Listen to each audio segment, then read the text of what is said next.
Evening's meeting is our May 9th, 2023 advertised and stated monthly meeting of the Lower Moreland Township Board of Commissioners. Can everyone please rise for our pledge allegiance?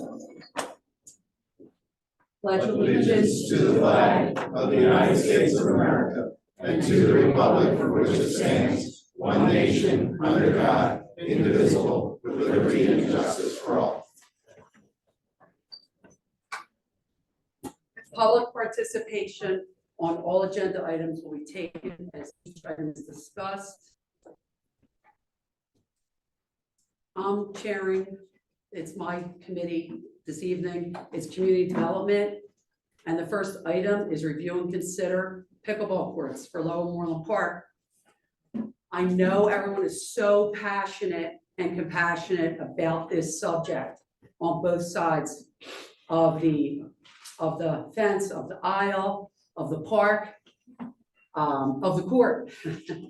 And I've spoken to people, I've heard everything, and last month at our meeting, it's been an ongoing issue, and during our public comment time, after hearing a lot of complaints for a number of years about the stress and distress that some neighbors have been going through, it was deemed to close the pickleball courts for temporarily to try to come up with some kind of solutions. So commissioners, we have a memo in our tablets and it outlines some mitigation efforts that we performed. And we've been talking about this for quite some time. And we've been really looking up and trying to find some solutions here.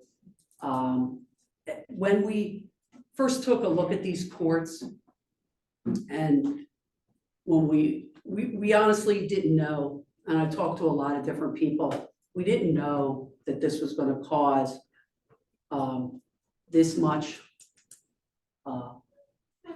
and I'm trying to put say the right words, cause this much noise, disturbance and harm, and to neighbors and to residents that live directly in back of these pickleball courts.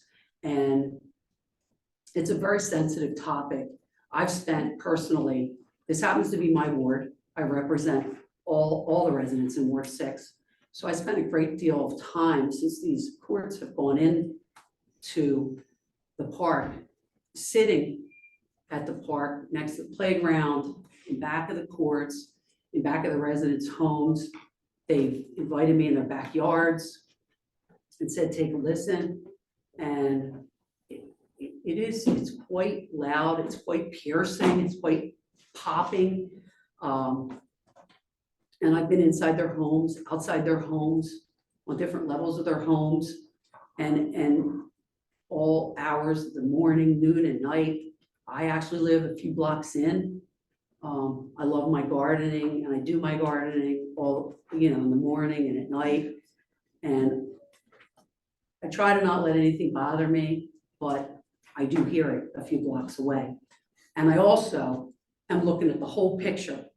And I've heard from people that absolutely love the game of pickleball, because I hear from people in Florida too that love pickleball. So I'm looking at the whole picture, because it's not just one-sided. And I understand that you love pickleball, and it's a game that everyone can play. Someone, 5 years old, a teenager, up to any age, almost 90 years old. And it's health and wellness, and it's, fabulous game, and it's camaraderie, and it's excitement. So what we're trying to do is try to come up with the best solution so that everyone can be happy, not be disturbed, and have the best quality of life inside, outside their homes, and have pickleball in Lower Moreland Township and have a quality of life, be able to sit in their backyards and not, not feel that they can have a peaceful enjoyment of their space that they once had. So I know I've heard, well, they bought a house that was behind a park, but we put this in and it wasn't there before. So I just wanted to, a lot of those residents that back up to the park, they've lived there for a really long time. And we still have a lot of original owners that live there. And we put this there unknowing. When we explored this, as our manager had said to all of us in a memo in 2016, I knew nothing about pickleball. And a lot of I think myself and Dr. SIRKEN were the only two board members on the board. None of the other, Ruth wasn't on the board. Commissioner Pace, Commissioner Odner, or Commissioner CANALE were not on the board. And none of us really knew that much about pickleball. It was a new sport. It was a new growing sport. And we just thought it was a new racket sport. We didn't know that much about pickleball. We didn't know what it was. We didn't know it was a loud sport. Once we put it in and, we started hearing the noise and hearing the complaints that came in one after another. And residents did come to me. It started with one and it escalated.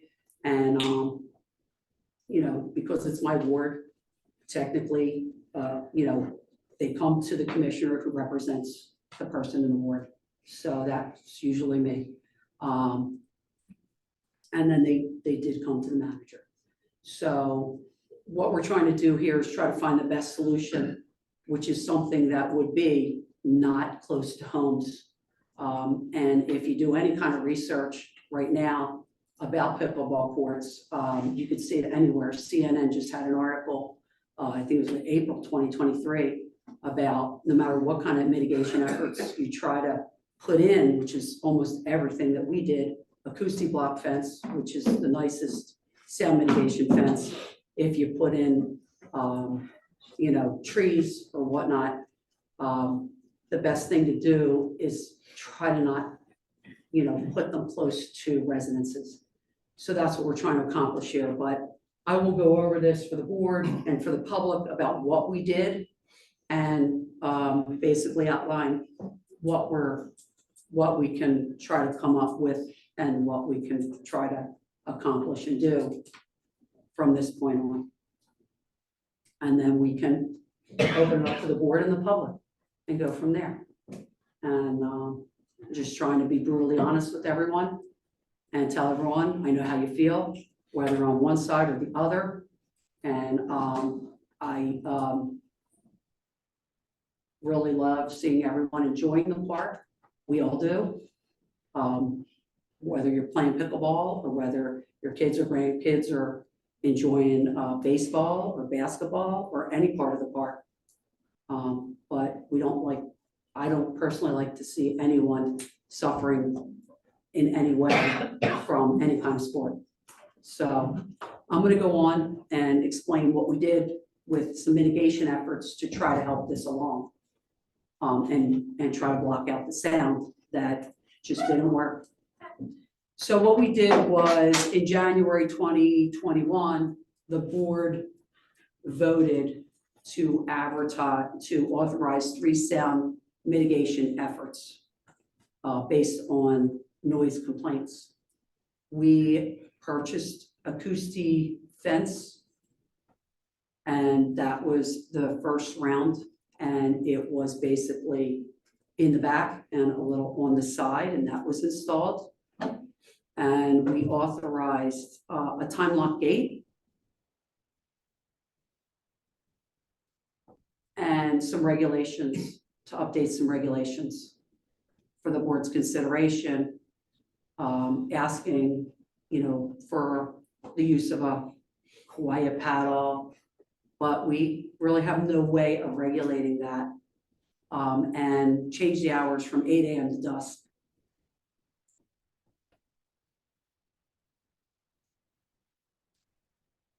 And we sent a survey around to the residents on blocks around the park. And then in April 2022, we reviewed the mitigation measures. We authorized a cost not to exceed $35,000, but we did not spend that amount of money. And initially in January 2021, we authorized a cost not to exceed $16,000, but I'll get to the total amount of what we spent. Later, because the initial acoustic block did not block out exactly the exact amount of sound, we went to purchase a little more in 2022 to take it all the way along the back and then up the total side, the playground side. And our director, Werner, had some trouble getting the time lock in the gate. So he was able to do that job for $4,939.41 to let everybody know there are some issues in the park with some park vandalism inside the tennis courts and also around and inside the park with kids. So that time lock was essential for vandalism, not just for the pickleball and tennis courts. And I'm not going to go into details about what happens in there. Landscape screening, arborvitae was planted to provide some screening between the courts and the neighboring homes. We did put new fencing around those courts when we redid the courts, and that was installed for $5,670. That really makes those look more beautiful, and it really takes a lot of the water also that rolls off of those courts.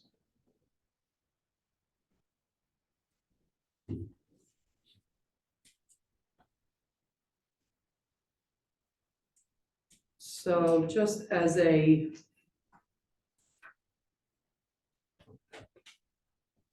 Manager Hoffman, you had given me the number when we spoke, the amount, I think it was, no, I think it We're asking was about the total the that was spent out of that total that authorization. we spent, because So it's approximately $36,000. we spent $36,000, but total on everything. So like I said, the time lock gate is essential because of the kids that go in there at night and the vandalism that occurs.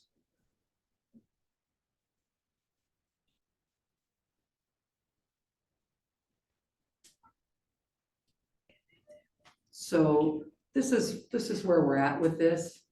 And our decisions tonight are, we could keep these courts in place, but we have residents that have real concerns. I mean, that have come to me. We have residents that have health issues due to this. We have residents that say their dogs are suffering because of the high-pitched noise.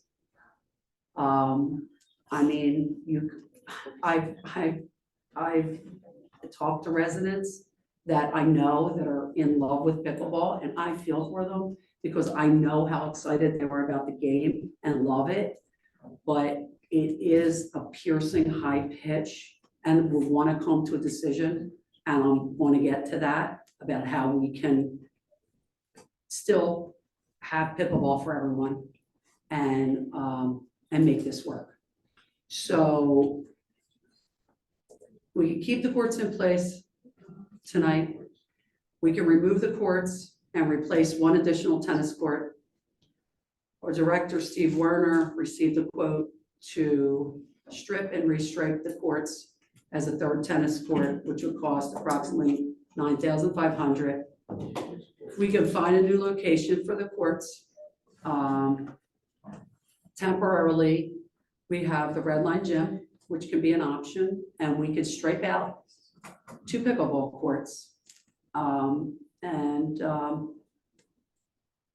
Honestly, we only have 1 basketball league, adult league in there from 9 to 11 that's permitted. This could be temporary until we,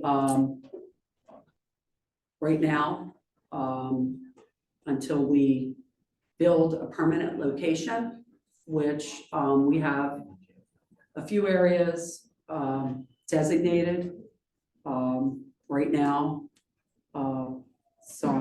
And it can be open Monday through Friday, 8 a.m. to 8 p.m., Saturday, 8 a.m. to 8 p.m., and Sunday after the permitted time till 8 p.m. I think this is an excellent option. The temperature in the gym, it's not air conditioned, but this adult league, it's a good friend of mine. These guys have been playing in there. They prop the doors open and we do have exhaust fans in there. They never seem to complain. And there's a key fob and it's open gym access. I think it's a good option with regard to more permanent pickleball courts. With our public works facility, Steve, how many do you think, I mean, I guess we could talk, Tim, you could probably engineer, you Sure know, could. some down there, right? Indeed. Maybe we can get 2 to 4 down there. Like Heaton Road or? Heaton Road. So before we have any specific Yeah. conversations about where they could go, I think if the desire for the board is to have a permanent location to put courts, then authorize staff at the end of this conversation to look into some options, do some preliminary design and cost estimates so we can bring that back for consideration as soon as possible. I think the public works yard is the best place. It's near the turnpike, it's not near any homes, and we could probably use the acoustic fence down there just to shield that one real estate office. I know Valley Center Park was brought up, but my main concern there is for the residents of Ward 2 and Ward 3 and that office building and just the school.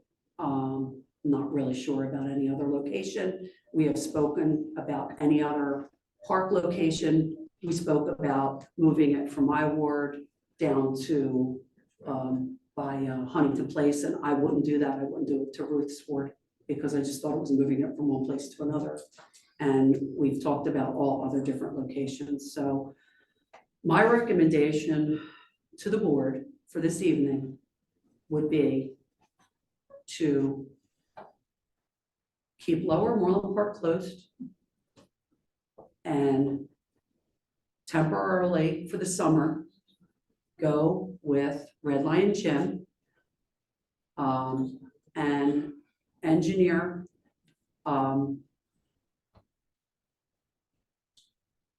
with Engineer Woodrow for the public works, which could possibly be fast-tracked over the summer. And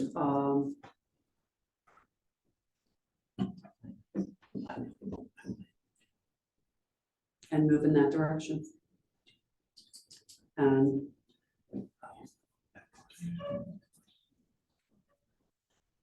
that would be my recommendation, but I'd like to first talk to the board and the board comment first, and then move to the public. There is an option that I didn't see in here. Go ahead. Which is leave them open but severely reduce the hours. Yes. And I think most people might be amenable to that. I know it's hard. I know it's harsh. But, you know, Red Line Gym, you would have to leave it open all those hours. I mean, completely open. So anybody could come and go. And that does not seem like a good option, I mean, for safety and security and, you know, we don't have a person that we can put there to watch things. You know, we don't have security guards, we don't have anything like that. So that's the problem with Red Lion Gym, even if we did it temporarily. You know, I'd certainly be willing to discuss the hours, you know, with folks to try to consolidate them as much as possible. I know that last month, when we closed them, and we all unanimously closed them, we did it because our hearts were in the right place. People came and they were very upset and very bothered by these. And in doing the reading about it, what you see is that the pitch of the non-quiet rackets can sound to some people like a baby crying, which we are all genetically engineered to react to. And that is the problem. Where it bothers some people tremendously, it doesn't bother other people at all. Me, I know I've learned to sleep through it, but that was supposed to be a joke. No. But you know, I think that, you know, if we, you know, try 2 hours in the morning, 2 hours in the evening, something like that, you know, and we try to get people to follow those rules. I think that might be more fair than completely closing them. We did to the people who like pickleball exactly what you felt was done to you, where we closed them without their input at all. And that's not how we like to do things, right? For the most part, we like to keep things open and above board, and we let people know what's going on. We now have a, you know, a Facebook page. We have emails that go out whenever, you know, something happens in the town. We're trying. We're even, you can zoom into the meetings and you can comment on the Zoom. These are all new things over the last few years that have come into play. Well, maybe not the email. That's probably been around a lot, but you know what I mean. These are all new things so that we could have more transparency between us and you. And I know we still have a way to go. We all know that. But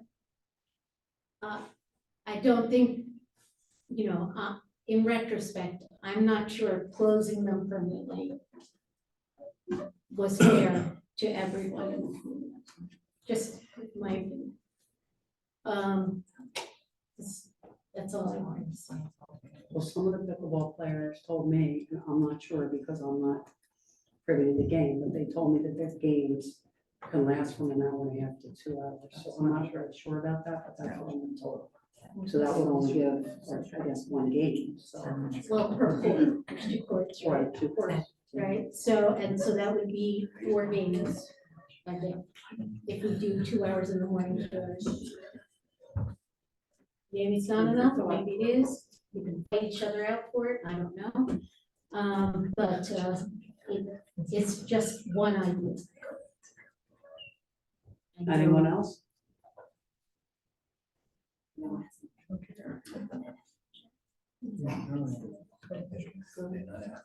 So, I agree. We might have came to a snap decision last month based on the input we received.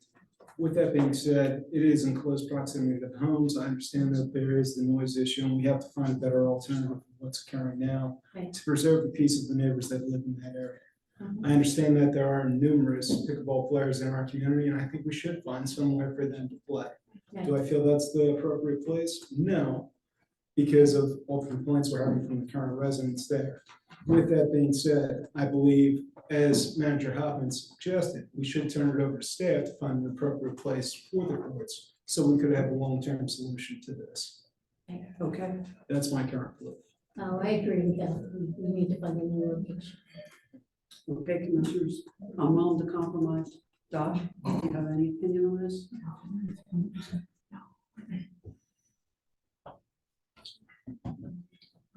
Commissioner? The what do you baby think? crying for 4 hours versus 8 hours, I think they're both unacceptable to a neighbor, right? So I just don't see how there's no way to enforce 4 hours. The tennis courts are open, right? Yes, People don't follow the rules now. Yeah, There's no they're pickleball not. courts, and they bring their own nets. I've witnessed it 2 weekends in a row. I know.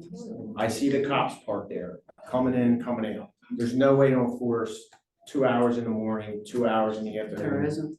It's gonna be a free-for-all.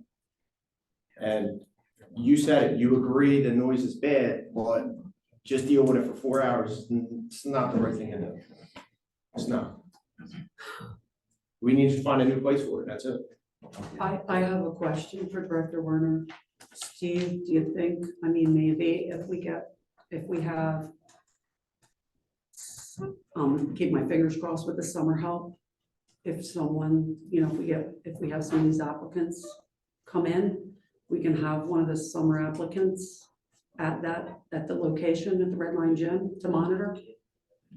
I'm gonna speak for Steve that we struggle to get applicants to do Yeah. actual public works work.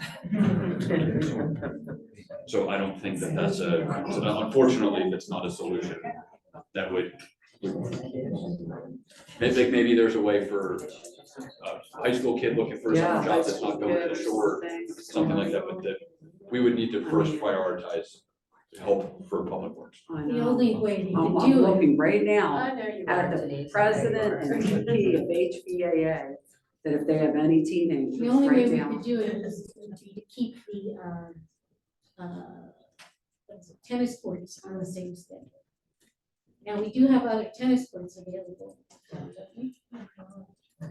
Yes, We there's have 2 in Ridgeway. 2 in Ridgeway.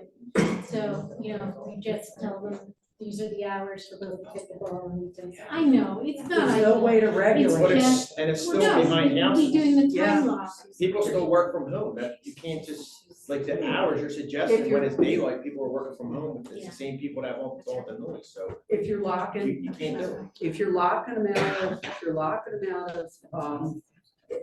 pickleball, you're locking them out of tennis. Right, that's what I'm saying. So You know. they'd have to go to Ridgeway Field to play tennis. There's no easy way. This is the most difficult. I just think that while Situation. we're finding another place for these courts, that would be a better solution than leaving Red Line Gym open to anybody for what, 12 hours a day we're talking about, or whatever it is. You know, that makes me very nervous. What's the difference between leaving the gym open or the library open? They run on the same schedule. Yeah, but you have somebody monitoring the library. There's library staff there all the time. No one's ever there without staff. Well, right across the street from people. Yeah, that doesn't. They're always sitting. you Can we know, open it up to in the public? Let's get some. comments. Okay, let's open this up to the public. Thank you, everyone, though, for your comments. Okay. Do we come up there? I'm Go sorry. up to the podium and state your name and address for the record, please. Oh, I'm sorry. Thank you. So, my name is Brett Keaton, I'm a resident, and I enjoy You pickleball. might say your address. 3368 Holcroft Road.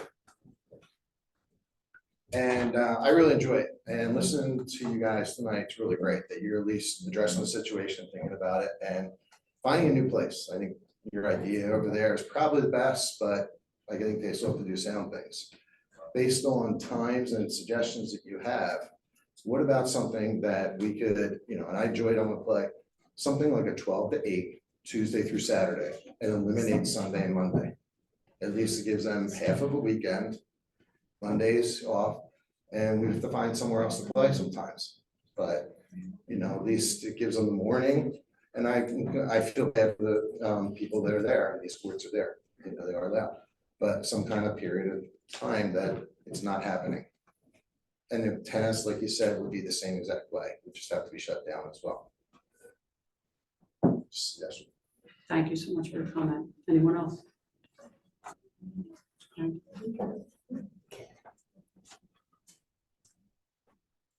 Barnett Ellis, 3886 Bradford Road. We've been playing pickleball for 3 years. We enjoy it. It's good for mental health. It's good for physical health. It's good socially. It's exercise. And yes, from what you said, Denise, tonight, yes, I'm not going to argue with anything because everybody has their own, you know, and you've tried and whatever. But I don't want to not play pickleball, and I don't want to play in the Red Lion Gym where it's going to be hot because the floor is not as good as the asphalt floor, and it's probably a little bit more difficult to play. But in any event, Ruth's idea would be decent. We've played there Monday and Wednesday mornings, 8 to 10, obviously not this year, but last year. And nobody really shows up except two groups to play pickleball, and very rarely, or a lot less for the tennis. So if you had it open for 2 hours in the morning, 2 hours in the afternoon, that would be a compromise until you find another spot, whether it be by the Heaton Road or Ridgeway, where the tennis courts are. The basketball at Ridgeway is very loud, and there's very many complaints about how loud it was, and they're still open. So yeah, make a compromise. In fact, if you remember last year, I said put hotel fobs to open it up and close it for residents only, because there was a lot of non-residents playing in our facility, which probably would add another third of play of non-residents, and people who are residents should play there. It's our courts, we pay the taxes, and that would reduce the play and the noise for the other people. So a compromise, I'm not gonna argue with you. Put it anywhere in the township, I don't care. If you have to take it out of where it is and put it in Heaton Road, good, let's do it. Thank you. Thank you so much. Anyone else?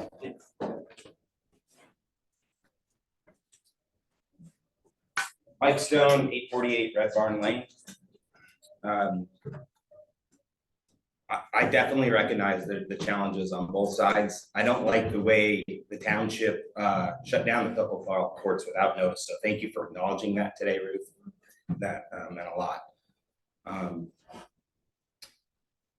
My concern over that is you took action without a proposed solution.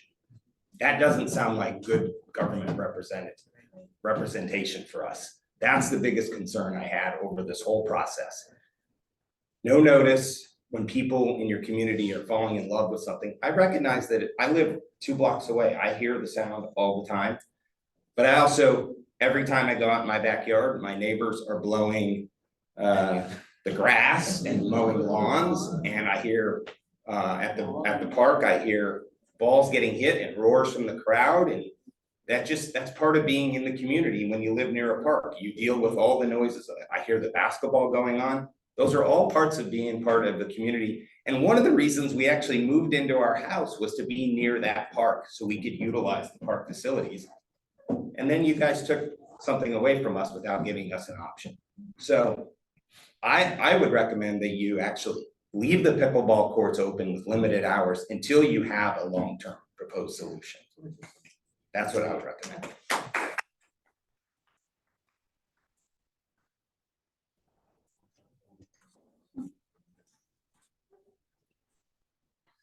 Christine Nicoletti Berner.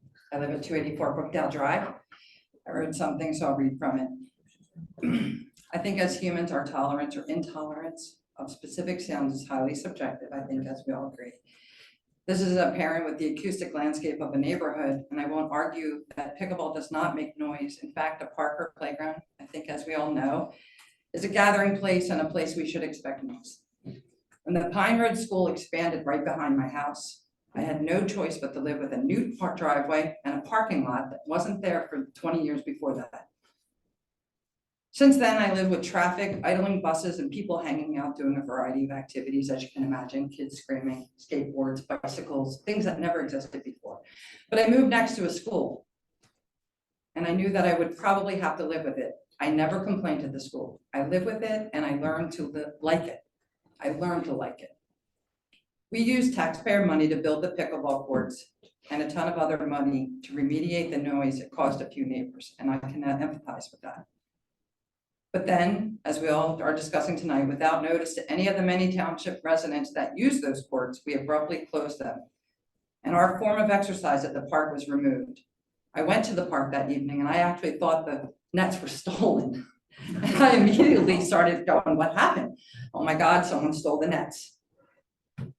I genuinely had concern for the township, but then I found out the truth. That couple nights before that, this board made a decision without any input from the other residents and made a motion that night based on apparently there was a complaint for years that we didn't know existed. The bottom line, this sport has grown so much because it's a rare sport that everyone can enjoy. It's more than noise. It provides this community options that don't exist anywhere else in the town.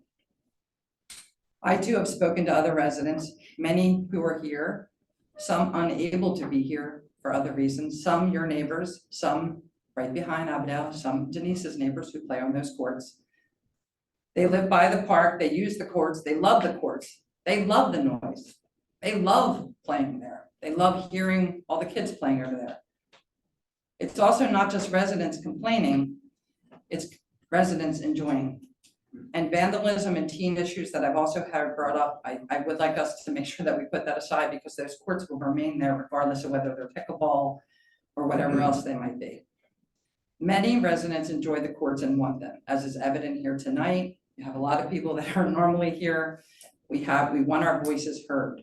I think that's just the fair thing to do. And I do appreciate the board's recognizing that. I don't think a gym floor is a pickleball court and it can be a sauna in that gym. I've been there many years. That said, I realize pickleball has created a dilemma for our township whereby we must balance competing interests with limited space and funds. But I'm also here tonight because I am respectfully requesting that we reopen the courts while the township investigates a permanent plan. The prior motion was made without being a published agenda item and without other resident opinions being considered. And I know many residents want those courts. And I appreciate your consideration. Thank you. Anyone else?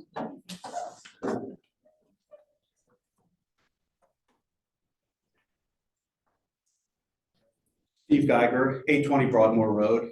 I'm one of the residents who gets blasted every morning. The reason why there is a lock is because you were all competing for the early time. So people were coming at 7 and then coming at 6:30 to beat the other people out.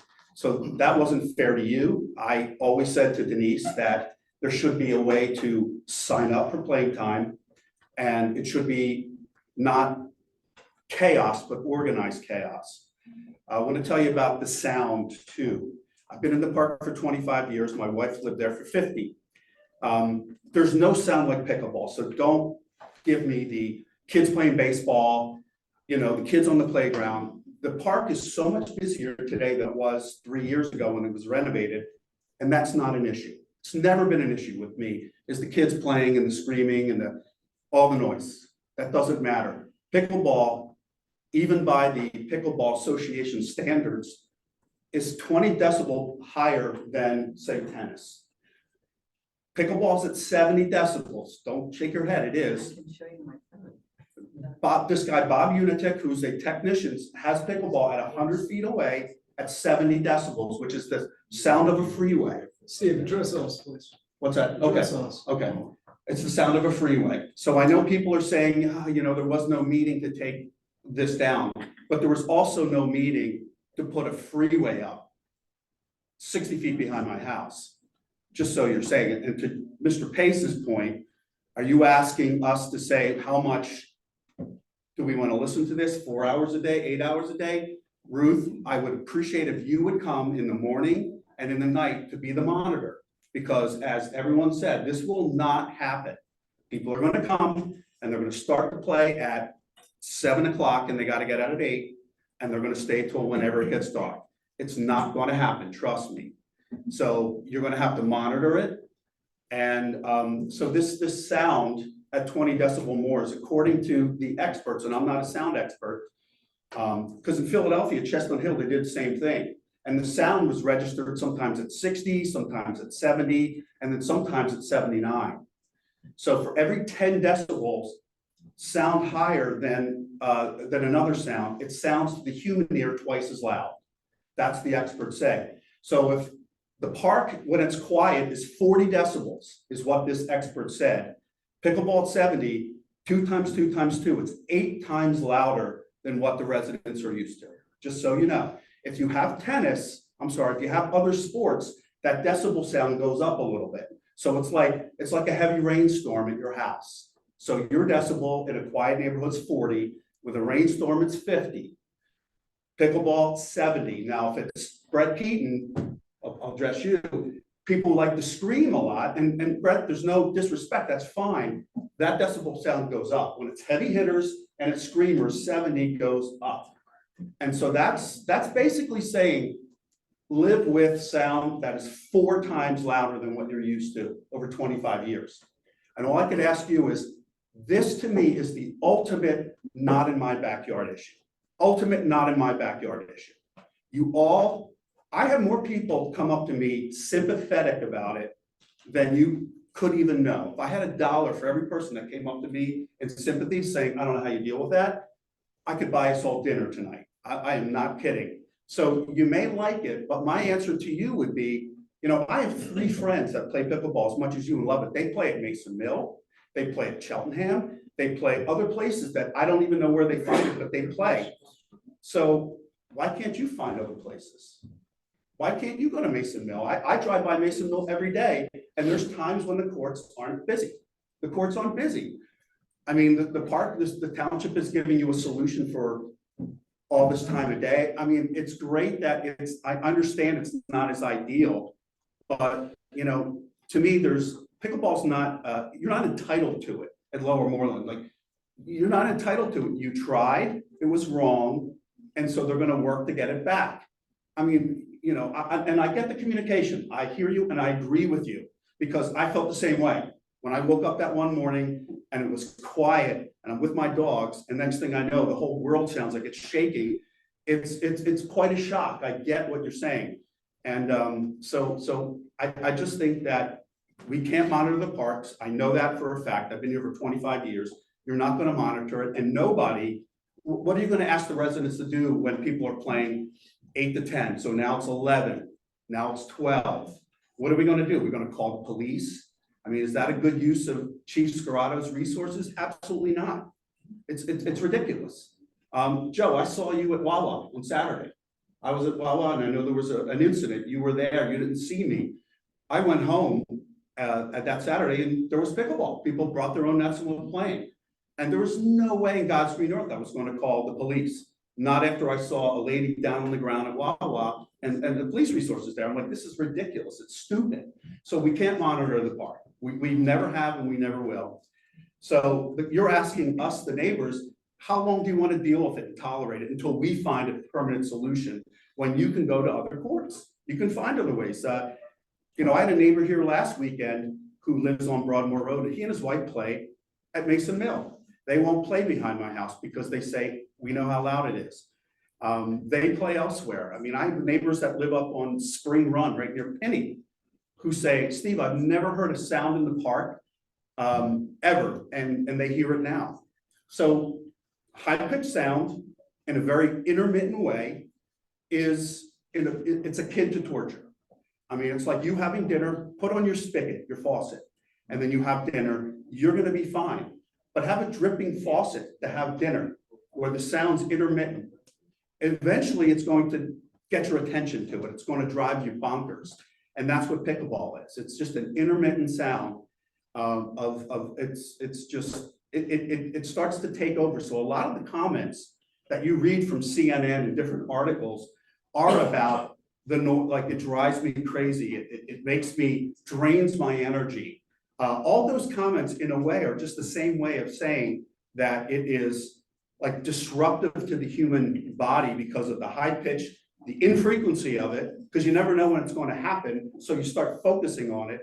And then, I heard some mutterings when DENISE brought up the dogs, but I will say, since the courts have been closed, Saturday, May 6th, a nice day when I got back, and then I didn't hear it all day. It was very, very intermittent. First day I can say in 3 years where my dogs were actually sitting in the backyard, not barking at the air, because they weren't hearing a piercing sound that was probably driving them up a wall, So, if it drives people up a wall, why wouldn't it drive animals with a high-pitched sound? So it's the first time in 3 years that actually my dogs were sitting in the backyard, not completely wailing away. So, I have a neighbor here, I don't know if she's gonna say anything, but she works in her basement because even with the windows closed, it's pretty loud in the house. So, I mean, I don't know about you, but ask yourself this before you leave. Okay, would you not like to be able to open your windows on a nice day? Would you not like that? And if you are like, nah, I wouldn't care, then you're gonna vote for it. But if you would say, you know what? I live in Lower Moreland, I'm gonna open my day up when it's 60 degrees and nice out. You can't do that in my backyard. You can't do that. It's absolutely true.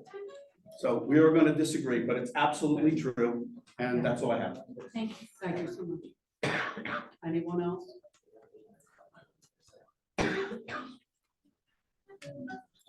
I am, 765 Woodward Drive. What's your name, sorry? Seth, Seth, Hi. last name? hi, HYTT. So I'll be brief. If we get other courts built, I think everybody's gonna be fine when we do that. It's more about what we do in the interim. And I guess I just wanna know like what the process should be. Like if this got closed because of a deluge of complaints, you know, where do we direct?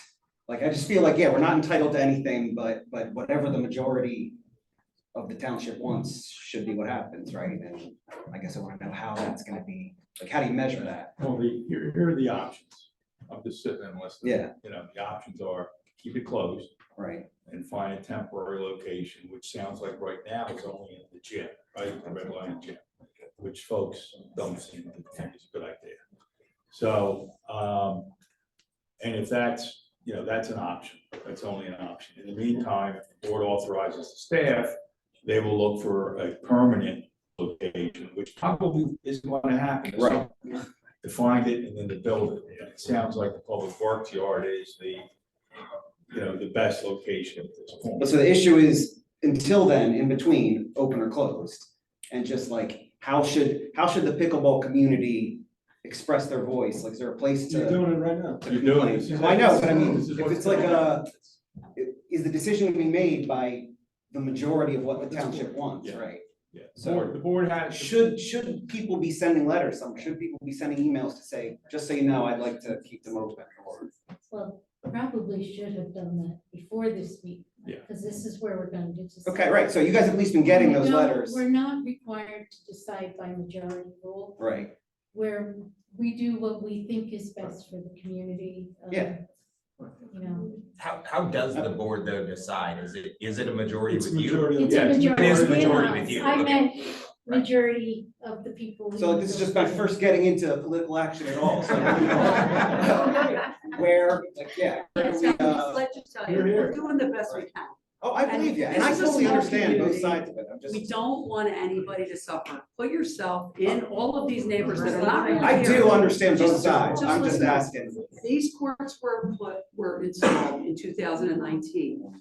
And there's been a lot of, this 4 or 5 years of a lot of noise disturbance, people that can't work from home, people that have had health issues. I'm not contesting. You know, so, and I understand, and the pickleball people are on the enjoyment side. So, you know, we've spent a lot of staff time, we spent a lot of time listening And we don't to need to. them, and we're brokenhearted for them, but then we understand where everyone else is at. So this is a very difficult situation. And we understand that, yes, we made this decision, but the people that did come forth at the public comment time last month, they were basically at their breaking point to say, we just can't take this anymore. And I understand, yeah, maybe it was horrible to make that decision. I'm not saying horrible, Feeling- both sides are completely relevant, I just wanna know. Compassionate and for everything that they had gone through and have been going through. We felt we had to make that decision. I've heard that you got those complaints, and that's why you did this, so So, if you want I just complaints, like, wanna where do we send be them? brutally honest. You can send them to my office. So- and then I will just- Thank you. Does anyone else want to address the board at this There is time? one on Zoom, but there's no one else. There's someone on Zoom. Anyone else in the There's someone room? on Zoom, Sheldon Wolf. I've asked you to unmute. Can you hear me? Yes. Number one, I'm sorry I didn't make it, but I'm happy I was on the Zoom call. I live on the other side of Huntington Pike, so I guess I live in California compared to most of the other people. I never even knew there were pickleball courts in the park, and I used to walk through the park and around the park during the pandemic. I started playing pickleball about a year and a half ago. I play at Christ Home in Warminster. They have a gymnasium and a basketball court in the gymnasium, and they have 3 pickleball courts there. I'm not going to get on this. Listen, I don't live right behind a pickleball court, so I'm sure there's that thwacking sound. I can tell you the reason I found out about this was from the people who I play pickleball with. None of them live in Lower Moreland. One of them, and I feel sorry for the gentleman who was next to the park. This one woman at pickleball told me that she brought her nets at 7 a.m. And I said to her, nobody wants to hear you playing pickleball at 7 a.m. So I can feel for that gentleman. I play pickleball every day. For those of you who are against the Red Lion gym, you know what? It's going to be a pretty good alternative in November, December, January, and February. And I can tell you, I played outdoors, I played indoors on a basketball court, and I played in Southampton at their rec place. And by far the best place for me is on a basketball court. You get truer bounces, you get no wind, you get no sun. I know there's an issue with no air conditioning in the summer, but you're there for exercise and perspiration, so who cares? I just wish this was. There's got to be a way to keep the non-Lower Moreland residents out of there, because I think it's a bigger part of the issue than Lower Moreland residents. Because the people I speak to, they live either in Langhorne or Northeast Philly. And maybe you get a key fob, or maybe God forbid, you charge a nominal fee. Southampton charges $8 either a week or a month, a nominal fee, so you get one person there to monitor the comings and goings. That's what I have to say. I've never played on the courts, because I went there one day, they were busy. I went to Mason's Mill, and I played there, but I much prefer indoor courts. The bounces are truer, and it's however, that place is air conditioned. So, Mr. Wolf, could you share your address, please? Yeah, 1271 Dogwood Lane. Thank you. Thank you for your People- comment. Thank you for recognizing me. Next time I'll be there in person. Anyone else on Zoom? No. I would like to, Commissioner Odner, would you like to say anything? I know you're on Zoom. I'm not feeling it. Yeah, can you guys hear me now? Yes, I'm sorry. That's Yes. okay. So we definitely hear everyone who is upset that the courts were closed. But like Steve said, he's been there for 25 years. His wife has been there for 50 years. They've never had any other complaints other than this one activity which we, the township, created.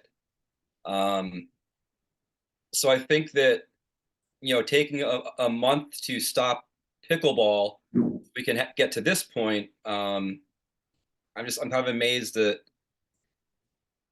it's turned into what it has. I mean, there are other options around, and this is a township created problem, and we are going to find a permanent solution.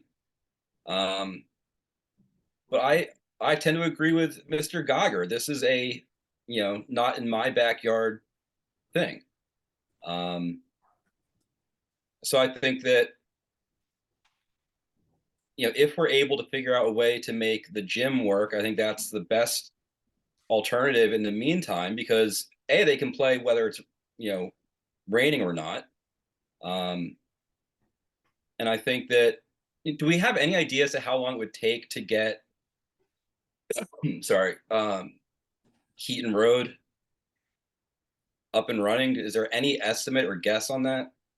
It would generally just be several months. I'd have to do a financial analysis while Tim and Steve took a look at the kind of specifications for what we would need to modify up there. It would also be contingent on Public Works being able to have enough availability in the summer that would be kind of beyond their normal scope of work for the maintenance that they do. Hopefully we'll avoid any major storms that would require several days of cleanup. But in the absence of those things, we think that could be the project that Public Works prioritizes after we get through paving.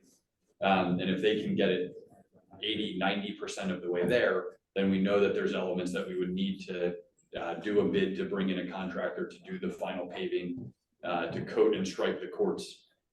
So just by the time that, if the board meets once a month, to have all of that detail prepared for the board to be able to authorize, I can easily see us getting into the fall before all of that is complete, just given that it's already May 9th. Okay. Yeah, I kind of feel like we have a possible alternative solution to get people by. Is it perfect? No. But yeah, I think that anyone who says that they would not be irate if the township created a nuisance which interferes with the quiet enjoyment of someone's home to the level that this does, I think they're lying to themselves if they're saying they wouldn't be angry, like the local residents are. So I think if we can do the gym, let's do that. My concern is if we do limited hours, sorry, at the where the courts are now, A, how do you enforce that? And then B, like, are we gonna have fights where people, they're all waiting in line to play and only 2 games can go on? Is that gonna create issues? So those are my thoughts. I mean, I'm sympathetic to everyone. I'm a hockey player. If someone all of a sudden shut down the gym, I would be, or the ice rink, I'd be very mad. But I also am sympathetic to the people that live there. So that's what I have to say on it. Thank you, Commissioner Odner. Anyone else on Zoom? Judy? You all know who I am. Go ahead, you still have Judy to say. Trishon, 69 Steel Way.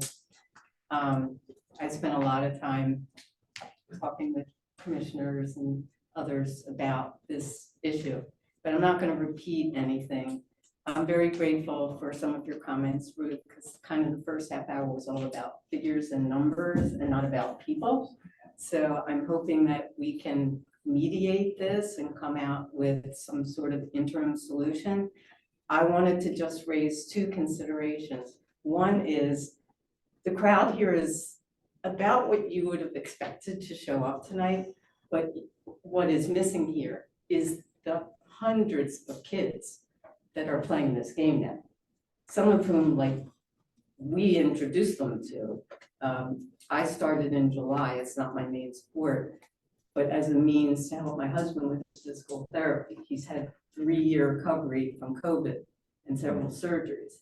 And he loves it, but he can't play very well yet. So it's really devastating for us. So don't forget the kids. But speaking of kids, kids find a way. And Denise, I told you, if you shut down the courts, you can buy a net for under $200.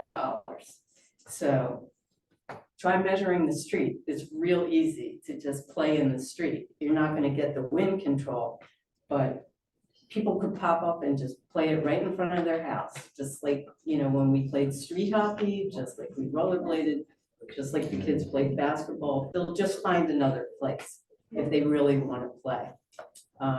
As far as the noise, yeah, I get it. The first time I heard it, I was in a closed tennis court and there were 4 courts going in the same room and I didn't know what it was. But, I grew up with a basketball player in front of me and a basketball player behind me, and the parents played and the lights were on till 2, 3 in the morning all the time for years. Now it's pit bulls behind me and motorcycles. And there's always going to be something.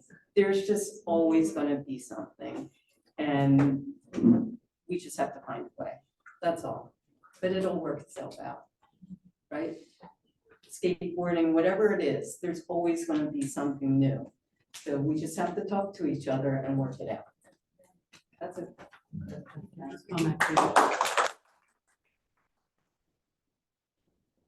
Anyone else? If not, my recommendation is still gonna stay the same. I'd like to go with the recommendation, which is temporarily go with the Red Line Gym, to strike them out for 2 courts in the Red Line Gym. And work out with our engineer, Tim Woodrow, to try to, come up with a solution for several courts down at the public works yard. I'll make a motion. How about we modify that just slightly, wherever the township seems. Or wherever they feel it's appropriate. With our public works director, I'll make a motion. It's been moved and seconded. Moved and seconded to look in, to temporarily go with the Red Line Gym for pickleball. The modified schedule is off the table. So the just like motion, that? hold on a minute, the motion is to keep the courts closed, Keep the courts to closed. adapt the Red Line Gym to 2 pickleball courts, And look and into authorize the staff another- to investigate. Investigate another location. All those in favor, please signify by saying Question aye. on this. Do we have any hours that we're specifying on this? Hours specified for Red Line Gym are Monday through Friday, 8 AM to 8 PM, Saturday, 8 AM to 8 PM, Sunday after the permitted time till 8 PM. We meant to detail that, Township can clear up. yeah, that's At details, any other building use. Not for. Let's explain how, this is how parliamentary Okay. procedure works. I'll take the She roll got call. her, Roll hold call. on, let them understand what's going on. The first person who. I'm chairing this. Okay, Okay, please. let them okay. understand. I made the motion was seconded, now we have to ask each commissioner. It goes for a vote. It goes for a roll call. Commissioner Pace. What is your vote? Their question is in public, the cost. Okay, wait a second, we're not up to that, we're on the board right now, so we're on, the motion's on the table. So the motion is that Dave's second is to close the court, keep the courts closed, Keep it closed, And redo. temporarily, open up Red Line Gym. open up Red Line Gym for 2 courts, and then have staff So there's look no into the motion public works for facility. future build. We don't know the cost right now, it'll be explored, we're not sure yet. And, We're authorizing them to. Yay or nay? Oh, yes. okay, Commissioner Canale. Nay, I think we should open the courts for a couple hours. Commissioner Odner. Commissioner Odner. Sorry, to keep muted. Yay. Commissioner Hausman. Nay. Okay. Manager Hoffman, could you explain how how we would arrive at some kind of cost, We gotta vote, we gotta first And then I vote. can answer that. Okay. I would, So it carries. Carries 42. okay. Now, I guess, So in terms of cost, in terms of cost. so in order to strike out in the gym, it's going to be operating funds and it'll be the cost of temporary nets. So there's no greater cost that needs to be authorized this evening.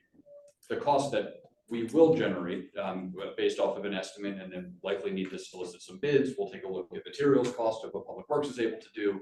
We'll be able to leverage our own staff time, we'll be able to leverage some of our own materials. So that's the stuff that we have to go back and take a look at.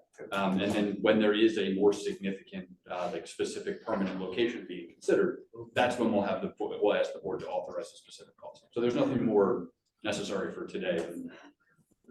It's as simple as that. And the lines will just be taped out. Yep. Yeah, I mean, there's already volleyball and basketball lines in there, so this will be taped down. Similar to what's in there today.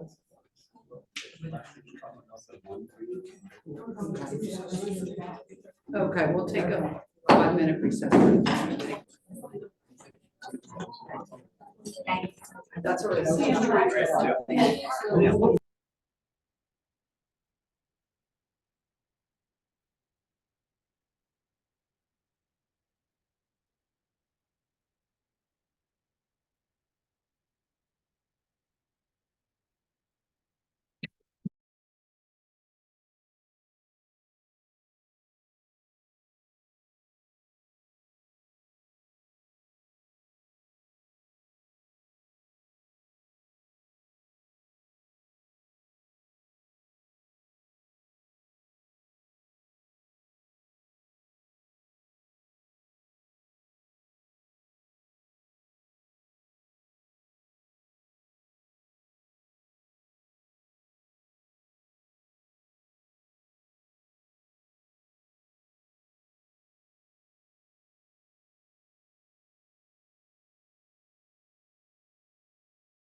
Okay, it's been unmuted.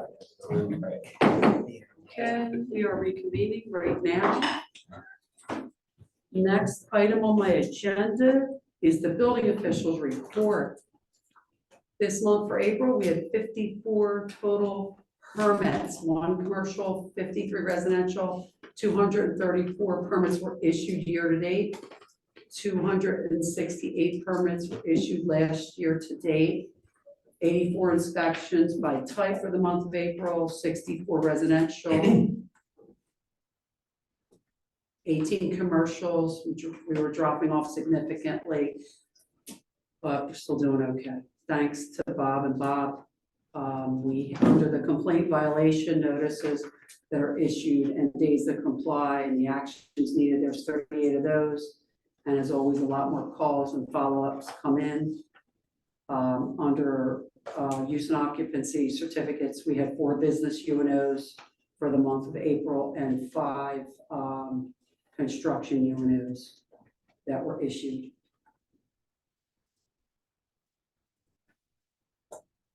Under my liaison report, my positions are the Planning Commission, Community Events, and Lower Moreland School District DEI. Planning Commission, there will be a May Planning Commission meeting on Thursday, May 25th at 7 p.m. at the Township Building and on Zoom platform to review a 2-lot subdivision application for 560 Welsh Road. Under community events, we had a nice Earth Day that was held on Friday, April 21st at Lower Moreland Park. 10 trees were planted, 15 were total were ordered this year, and it was a really nice day. Director Werner advised that approximately 250 trees were planted all total. We had approximately 30 students in combination of Lower Moreland High School students as well as younger children with their parents that came out for a day of park cleanup, tree planting, and our lovely assistant Leah assisted all the younger, adorable little children painting birdhouses.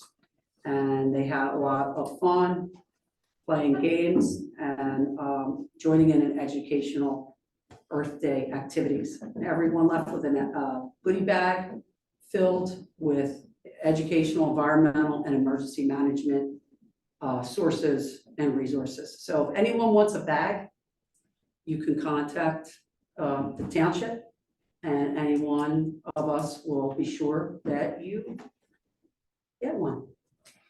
Please do so. So I want to really thank Public Works because they were amazing on that day as always. Thank you, Steve Werner and the entire Public Works Department. Special thanks to our assistant Leah and EJ and my fellow commissioners for all your support. I have to thank past President Rob D. Martinez. He'll be upset that I thanked him, but he also led the charge of Public Works for a park cleanup and tree planting with the high school students. It was a really nice day. I want to thank the library, the Township Summer Camp, LMPD, Officer Hashemi Sohi, and K9 Thor were a big hit on the day. Next, tomorrow night, we have a zero waste living workshop. It'll be at the Township Building at 6 p.m. If you haven't signed up, please do so. It's going to be a great workshop. And we have already, we're planning, just to let everybody know, our fall movie night, our fall open house, and our fire prevention. It's already in the works. We want to thank Leah and EJ, and we're already working ahead. Our Halloween event, everything's scheduled. Our event and our rain date, and even the library movie night. With regard to the DEI, I attended that meeting, and we already have some goals in place, and there's one last meeting in May, and I will be attending that in person. So that concludes my agenda items for this evening. Next, the chair recognizes Commissioner Joe CANALE, Chair of the Public Safety Committee. Thank you very much, Denise. My first agenda item tonight is HVAA night game request. I have Mike Schimpf, the HVAA baseball director, present, and we'll let him talk real quick. Yep. I just want to thank everybody for allowing me to come here to speak. I'm sorry for my tardiness. I was coaching baseball practice. So basically, I just want to have one night of lights for Friday night, May 19th, from 8 p.m. to 10 p.m. And that is for our 12U. That's their last year for suburban travel. That's basically all I have. Any questions? So discussion amongst the board, I'm gonna run up here first. Anybody have any questions, comments on that?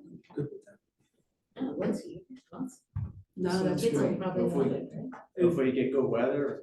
Yeah, Play the game yeah, this nice year. weather, Yeah, right? hopefully. No Last year, I rain. know we had it That's tough. scheduled, but it got rained out, Yeah, so yeah. hopefully this year it goes Hopefully. through.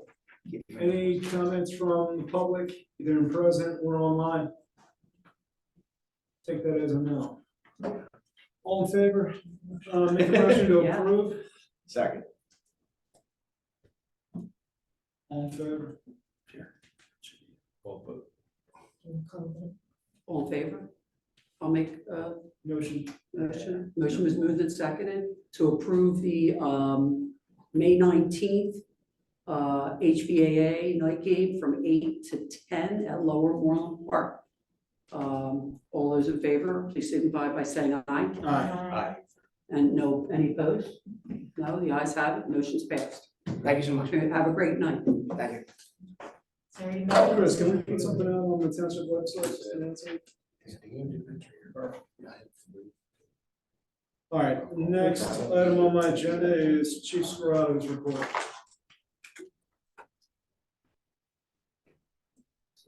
So he's on Zoom, so he'll unmute him. Good evening, everyone. How are you all tonight? Sorry I can't be there in person. Seems to be moving slow. Can you hear me okay? Okay. For my report for this month, we had a series of crimes against persons related to harassment, threats, and disturbances, totaling 9 last month. We had another rash of thefts from autos, an attempted stolen vehicle, 1 stolen vehicle, and a recovered stolen vehicle. We also had some criminal mischief cases, about 6 drug law and public intoxication cases, 6 DUIs, and kind of our normal fare of frauds and trespassing and things of that like. From our community policing and department updates, Officer Hashimi Sohi and K9 Thor graduated from narcotics detection school. I was able to go down and be present at the graduation. It was a really nice event, and the team is fully on duty, serving Lower Moreland Township, and now they'll only need to attend their monthly trainings. So we're very happy to get through that second long-term school. And now it'll just be the monthly trainings that both of our teams have to go to. In addition, several of our sworn officers and non-sworn officers attended the Suicide Awareness Walk on April 22nd. It's an event that we like to participate in every year. It's the Out of the Darkness Suicide Awareness Walk, and we were happy to be able to participate in that. And we had almost 1,500 calls for service, 25 fire calls, 42 accidents, and 70 medical assistance calls. So if anyone has any questions for me.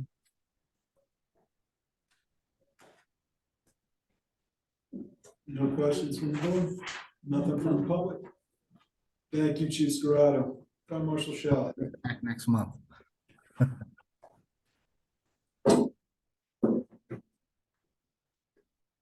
Good evening. The fire department was a little busy in the month of April. The daytime crew did a preliminary walkthrough of the high school. This is very preliminary. They haven't even put the drywall up yet, so we just got an idea of how the building was going to be laid out. Fire company had a vehicle rescue on April 9th. Did a nice job.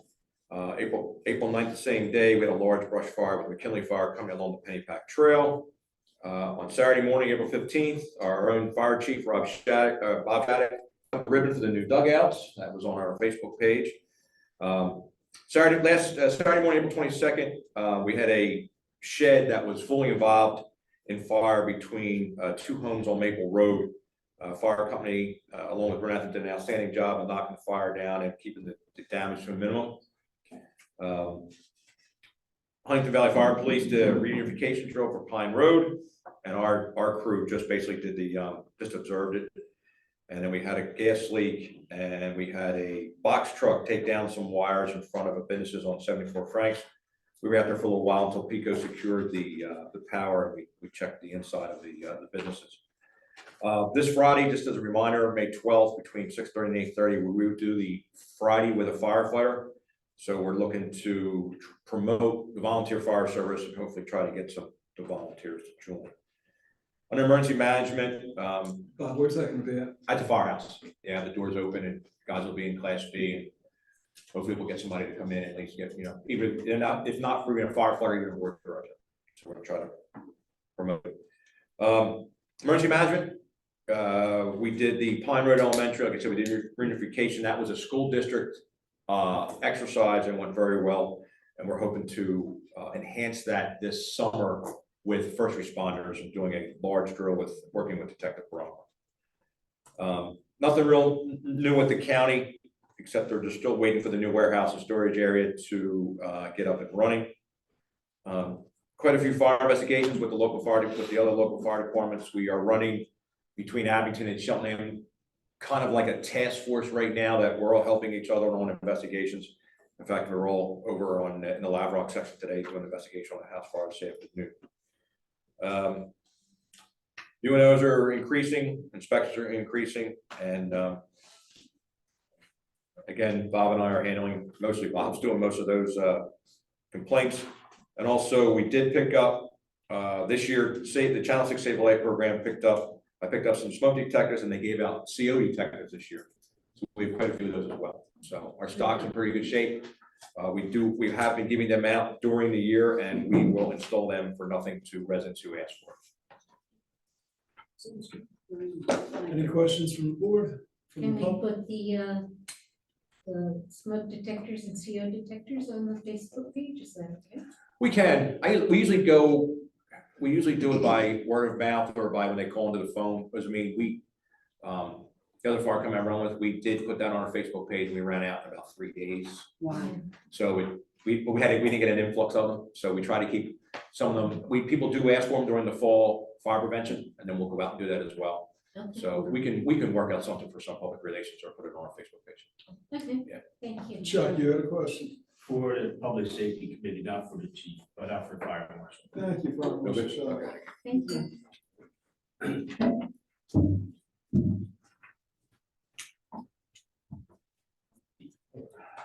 Chuck McDade, 2472 Dale Road, if you don't know me.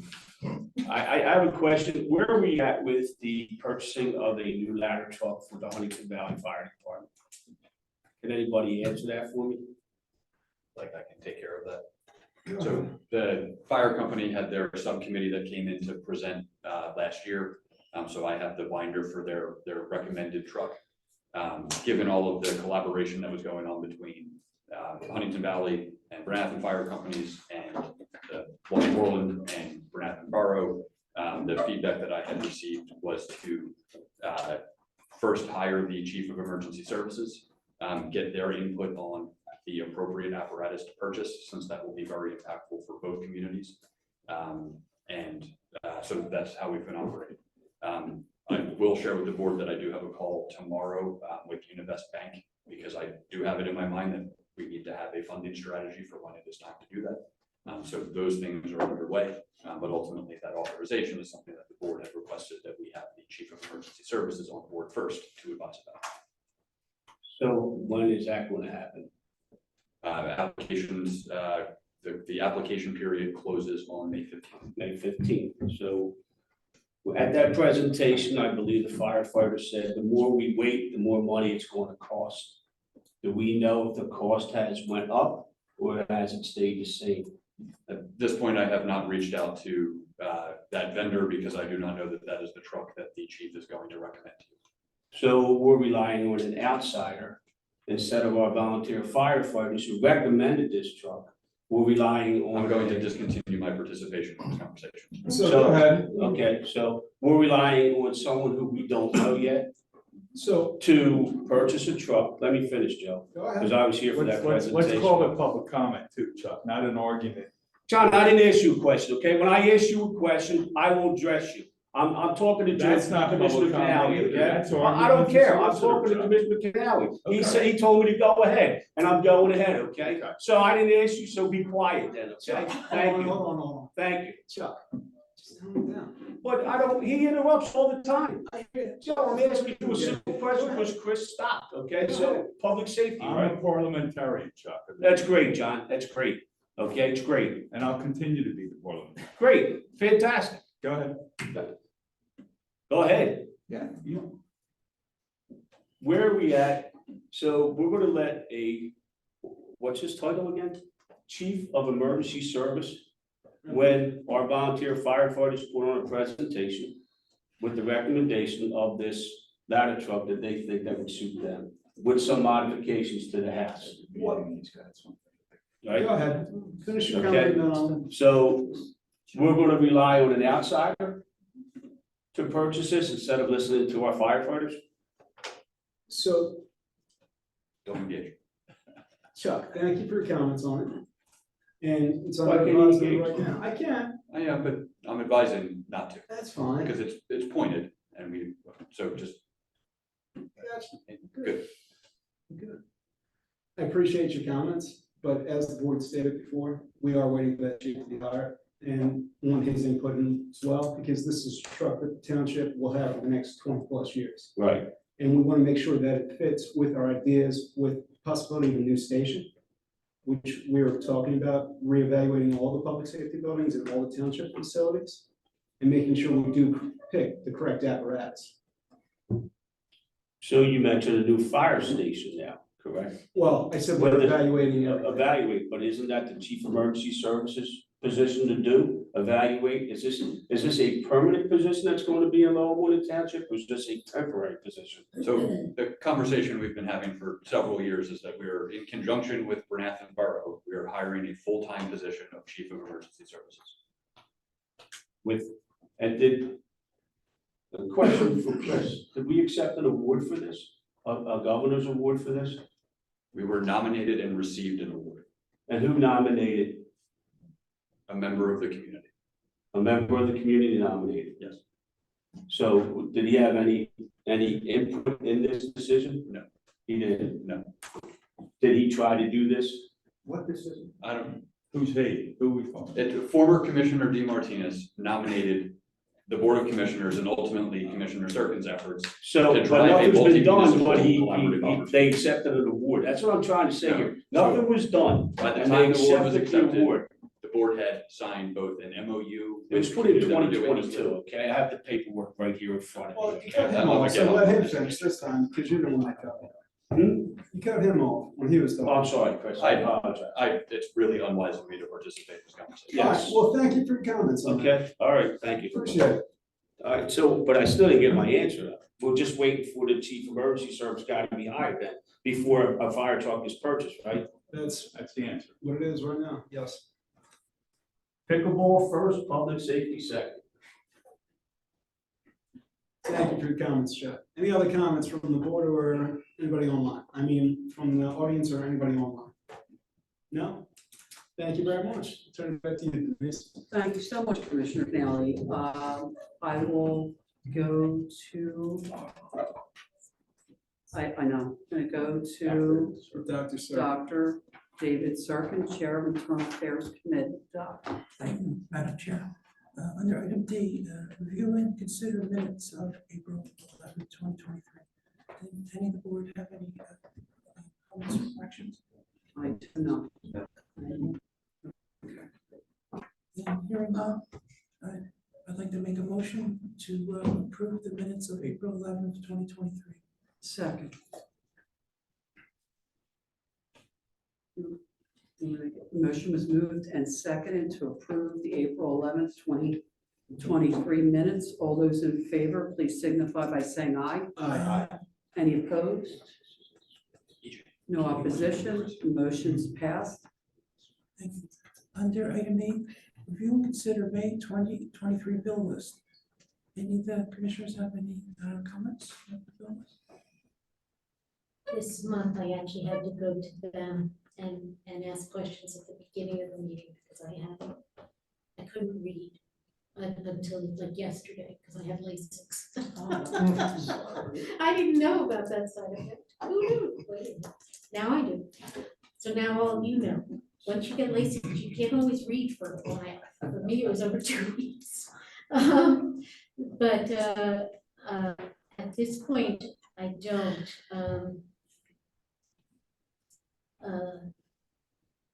Except that, so that was there, okay.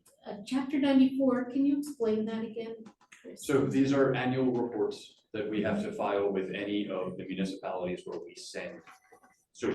So we have agreements that have us send sewer to Philadelphia, to Upper Southampton Township, and Abington Township. The information that is provided is done by CKS engineers, now owned by Arrow, Mike McCree, who we know from our authority meetings. So we pay the professional services rates for Mike to prepare those reports and submit them to the 3 entities where we send sewer. Everyone has that filing reporting obligation to DEP on an annual basis. Yes, because I noticed that the costs were a little higher to Arrow this month than usual. So that's what it was. That's good. Is there anybody? Oh, sorry, it's not mine. Go ahead. Any questions from the public about the published bill list? Okay, hearing none, I'd like to make a motion to approve the May 2023 bill list as described. Second. Motion was moved and seconded to approve the May 2023 bill list. All those in favor, please signify by saying aye. Aye. Aye. Any opposed? No opposed, the motion's passed. Thank you. Under item F, administration report, Manager Hoffman, do you have any highlights? Sure. Tim, I'm wondering if I can put you on the spot for a couple of items real quick. So first, we are continuing to work on that Longview Drive basin upgrade.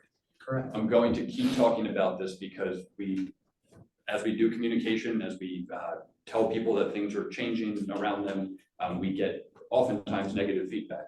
If that ultimately reaches the board, I would like all of you to be prepared for the things that we have communicated. So we provided notice to all of the neighbors around Longview Drive, Lisa Circle, KURITZ. So that is a project that Tim's office is going to be designing. Can you do 30 seconds on what we're designing?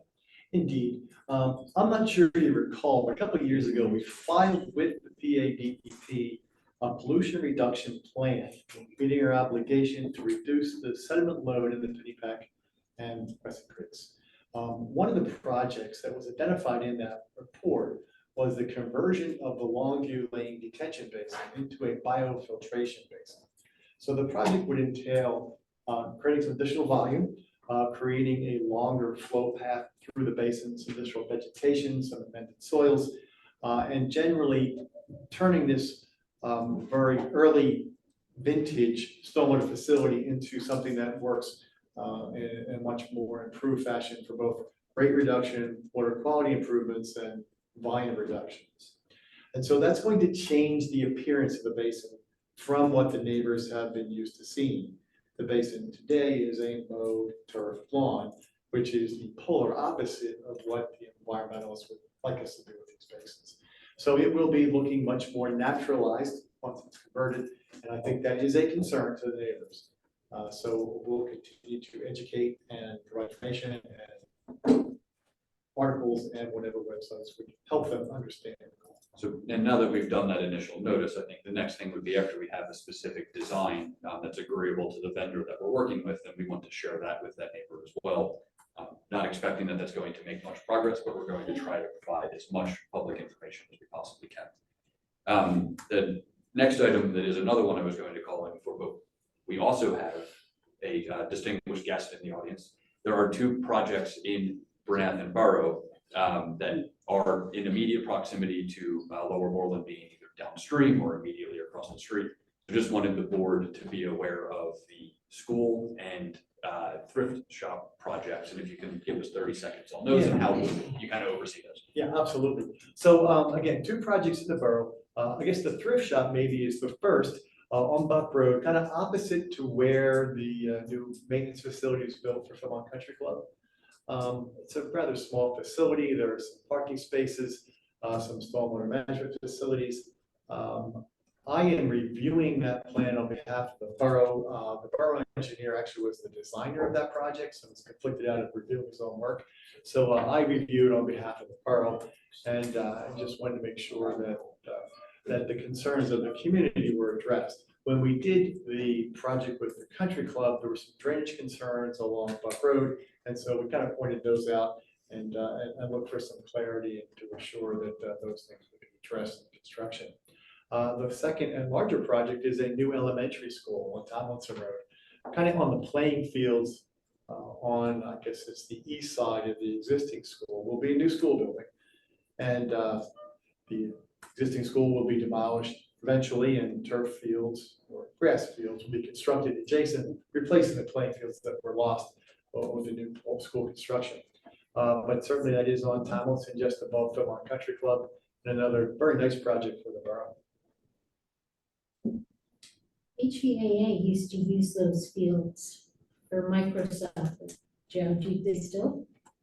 No, they don't use those anymore. So is the old thrift shop gonna be torn down?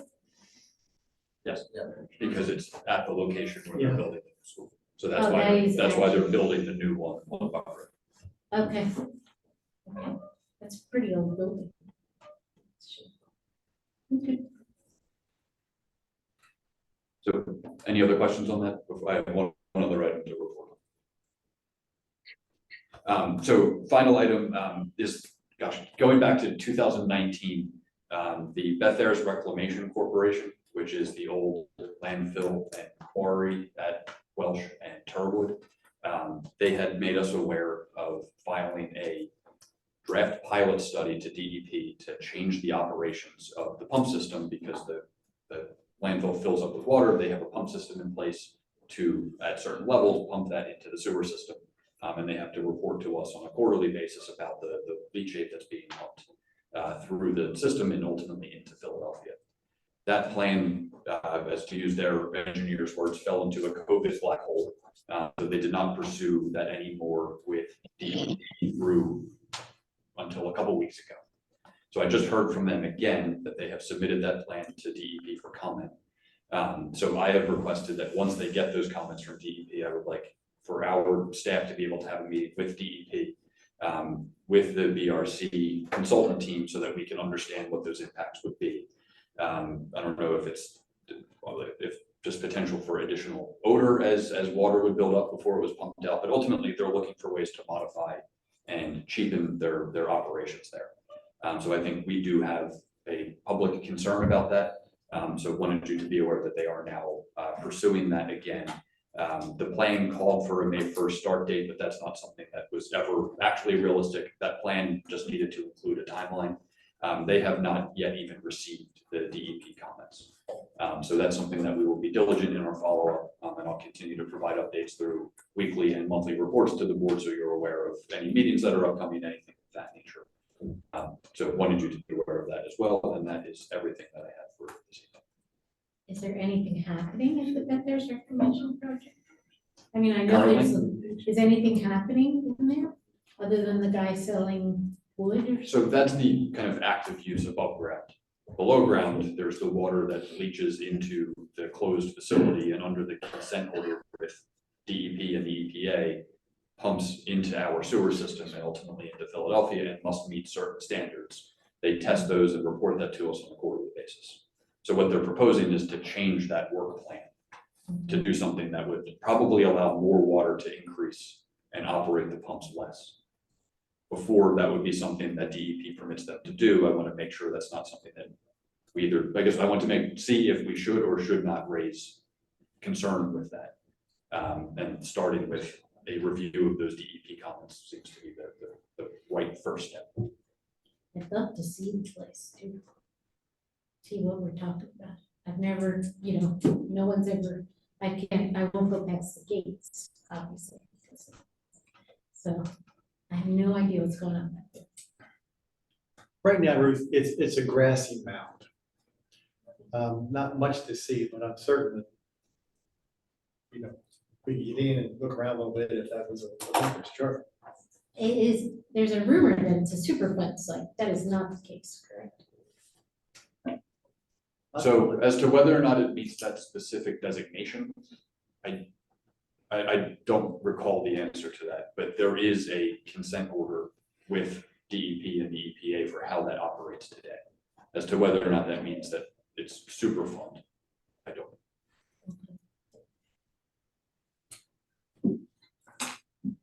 Any questions for the manager? Anything from the public? If not, Assistant Manager Lee. The only thing I'll share from my report is summer rec registration was open at the beginning, in April. And it's still ongoing. We are currently at about 62 participants registered. We usually max out at about 100, and last year we did meet the 100 and then a few more on top of that.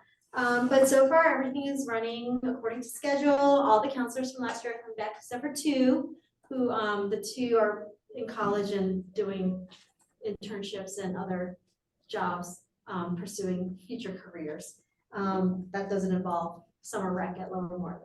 And then, that is it for right now. So it should be great, and we're still accepting registrations. Let's hear the count now. 62. Any questions for the Assistant Manager? Any from the public? Under item G, Tax Collector's Report, we have our elected tax collector, Ms. Sale, online.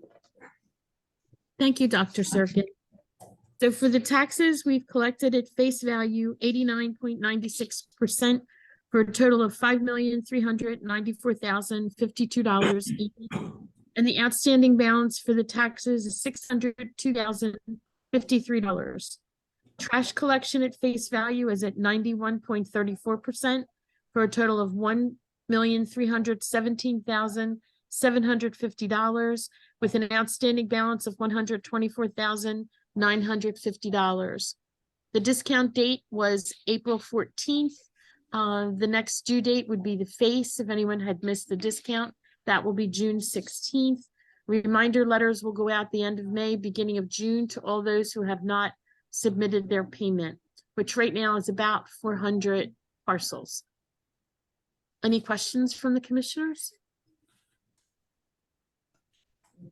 Thank you very much. Under item H, Liaison Reports, Civil Service has not met. I continue to attend the school district board of directors meeting. Madam Chair, but it's my agenda items. Thank you, Doc. I'm going to elaborate a little on your school board attending. Just if anybody wants to go on to the school board meeting that was April, it was the same night as our commissioner meeting, to see the progress of what is actually going on at the high school. Mr. Jamie Lynch, he gave a really nice presentation at that April school board meeting. You could actually, there was some really nice slides of the inside and the outside of the high school. So you could really see a lot of the progress that's going on. So I'm just going to highlight that. I know Doc and I saw it later after our meeting, but if anybody wants to see it, they can watch the school board meeting. Thanks, Doc. Very much. Next, the chair recognizes Commissioner Can you go back to April 1 second? I found my liaison report. Oh, sure. Back to Commissioner CANALE, Chair of Public Safety Committee, for his liaison report. Thank you, I appreciate it, Denise. Sure, absolutely. So first one up is HVAA. Baseball's under season, everything looks great, the dugouts are amazing. Opening day parade was a huge success, great turnout, the kids had a blast. That's what I have for HVAA. My second liaison is the library. I received some information from Pam Dole. There is numerous events going on this month. She wants to give a special thanks to Public Works for their participation in the Easter egg hunt. It was an incredible time. The same fairy tale trail. That was an awesome time. And again, thank Public Works for all their support and help with that. Some upcoming events are May 13th, 2 p.m., Tucker Tales Puppet Theater. I know Manager Hoffman's thinking about being at that one. Please RSVP on the library website. It's Rabbit Tales. Tuesday, May 16th, 7 p.m., join the historical reenactor and lecturer Michael Jesberg for an information and educational discussion entitled The British Occupation of Philadelphia During the Revolutionary War. On the 19th from 10 to 5 and the 20th from 10 to 3, Toy Trains in Motion. We'll have an interactive train layout set up in the Friends Learning Lab at the library. And on the 23rd at 7 p.m., local artist Rowan Meyer Henry will lead us on an interactive art meditation called An Unexpected Approach for Well-Being. All levels of experience are welcome. Materials will be provided. Please RSVP on the township on the library website. And that is all I have for the library. Thank you. Back to you, Denise. Thank you, Commissioner Canale. Next, the chair recognizes Commissioner HAUSEN, Chair of the Public Property Committee. Okay. The appointment of the Building Code Board of Appeals member, Jim Canaldi, is set to expire. Staff is going to reach out and see if he is interested in continuing to serve. This committee has not met since 2016. On my liaisons, are they, for Lower Moreland Township Authority, that meeting was the day after our meeting last month. And you've already been made aware of this, but they are preparing leases, revised leases between the township and the township authority to recognize new things since 1968 and 1973. There might be one or two things updating, yeah. Including the fact that the Lower Moreland Township Authority is who we're using to submit the new environmental services fee. It's not what it's called. Stormwater fee. Stormwater fee. Stormwater fee. Yeah, they're the same. Also, they're now able to reline the pipe at the Bethers plant, which we thought they might have to dig up and replace. That is, well, it's still quite expensive at $139,000. It is a lot less than it would have been had we needed to dig it up and replace it. There were no exceedances so no financial impact on us for our sewer flows. And that is the end of my report. Thank you, Commissioner Howell. Next, the chair recognizes Commissioner Pace, Chair of the Public Works Committee. Thanks, Denise. Item N, review and consider the Public Works Facility HVAC quote. The air conditioner on the Public Works building is no longer working. In 2022 was part of the capital improvement money, but they band-aided to get through, and this year it's not on the budget in 2023, but we do have some capital improvement funds that we could use. Steve went out, he's working with CoStar vendors now, we got one quote in around 30,000. So recommendation is to make, I'm not gonna make a motion now, but to recommend allowing 35,000 for a new unit for the facility, so they have air conditioner for this upcoming summer. And heat, that's all. And heat. Oh, wow. Yeah. It's okay. We don't have either. No, it's a heat pump that does both. We have backup heat Oh, you do. that Okay. we've been using all winter. So. Okay, good. Any questions from the board? Public?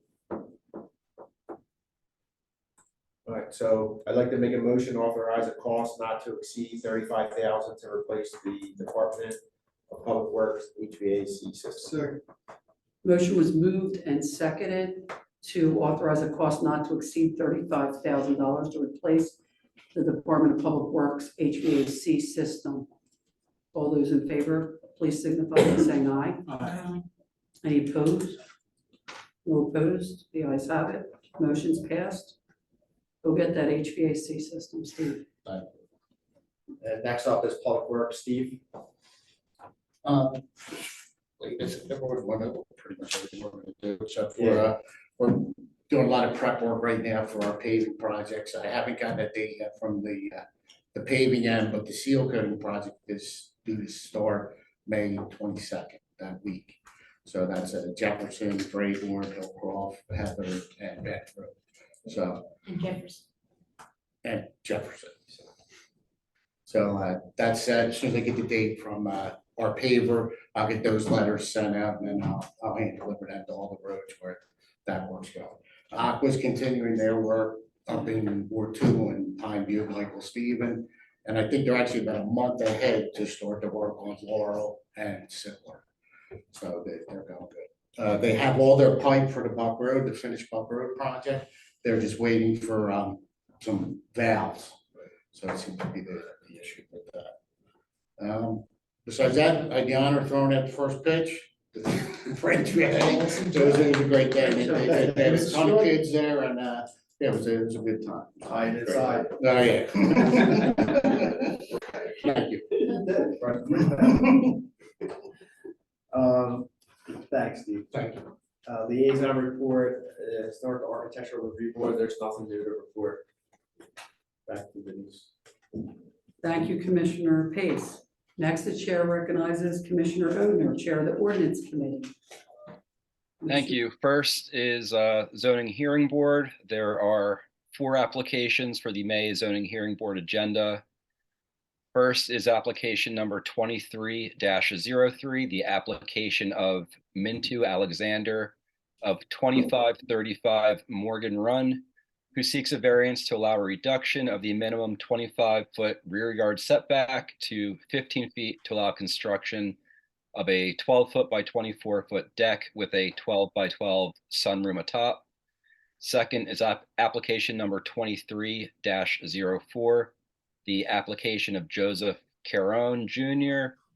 for 1430 County Line Road, seeking variances to allow removal of a fencing requirement around the outside refuse collection container and to relocate buffer trees to an alternate site. Application number 23-05 is the application of Nian King of 1166 Metler Road, who seeks a variance to exceed the permitted 25% lot coverage to 31.2% to permit the placement of perimeter concrete to prevent groundwater infiltration and mold in the home. And fourth is the application number 23-06 of Jeffrey and Linda Stoneback of 3974 Short Lane, who seek a variance to exceed the permitted 30% lot coverage to 33.3% to permit a 2,600 square foot accessory structure and driveway. There were 2 decisions at the April hearing. First is application number 23-02, the application of Virginia and Ryan Oberberger of 51 Welsh Road, who sought variances to permit a reduction of the minimum 40-foot front yard setback to 29 feet 2 inches, an increase of the 25% lot coverage to 33.2%, and an increase of the accessory structure height from 15 feet to 18 feet to allow construction of a detached 2-car garage. The variances were granted. Second is the application number 22-19, the application of Artak Abgarian for the property at 106 Byberry Road. The application was for a special exception to permit an assisted living facility for the elderly. The modified application sought a variance to permit private utilities. The application was denied. Next is my liaison position, which is the Pennypack Ecological Restoration Trust. They have their bird seed sale on Saturday. So if you need bird seed, go to the trust and get your bird seed. That is all I have. Thank you, Commissioner Odner. Next, we have public participation on non-agenda items. Would anyone like to come up and address the board? Please state your name and address for the record. So I have to ask you that. Even though we know who you are. Martin George, Dale Road, Lakewood Valley. I'd just like to get updated from the commissioners pertaining to Western, the loose ends of Western and where we stand. Denise, you said you were gonna walk the property. I sure did with our engineer, Okay. Tim Woodrow, and I can tell you that, you know, my supports with Engineer Woodrow, I know he's working with Westrom to, you know, find solutions Correct. to this. Yeah, Mark, as you can see, they are starting to get the place cleaned up and they've asked actually for the preparation of a formal punch list. I want them to get a little more done before we endeavor that task, to take on that task. And so I think, you know, within the next 30 days, we should be able to come to some closure on all those open topics, and get a final list together and get them on their way. Okay, so that punch list is not the same as your line item list, is that? Well, what happens, Chuck, so there is a development agreement that has a spreadsheet attached to it that has, you know, all those line items in it. But what we do as they come to the, you know, the point where they feel they are complete with the job, we do a thorough walkthrough of the site and identify any deficiencies that we may see. Dead plant material, broken concrete, cracked curb, or drainage, you know, there's always, you know, a number of things that need to be fixed. Not necessarily, you know, major problems, but minor deficiencies. And that I put in what we call a punch list. I send that by certified mail to the developer. They go about correcting those items, and once they're done, they're entitled to close out the development agreement, get their escrow money back, and start their maintenance period. Have you interacted with any humans there in regards to the non-conforming site plan with the way that the plannings went? Yes. And how was it received? I mean, Yeah, Mark, I don't know if there was any reaction when I had my conversation. I said, this is one of the items we're going to have to address before we complete that turnover process. And I said, the reaction was, you understood, and then that was all. Okay, and then I just wanted to keep on top of it, also that chain link fence that's destroyed. Yeah, did you have a meeting with that septic guy, Mark? Did he? That was gonna be through Chuck and. Oh, yeah. Yeah. Yeah, okay. So, yeah, you know, it was discussed.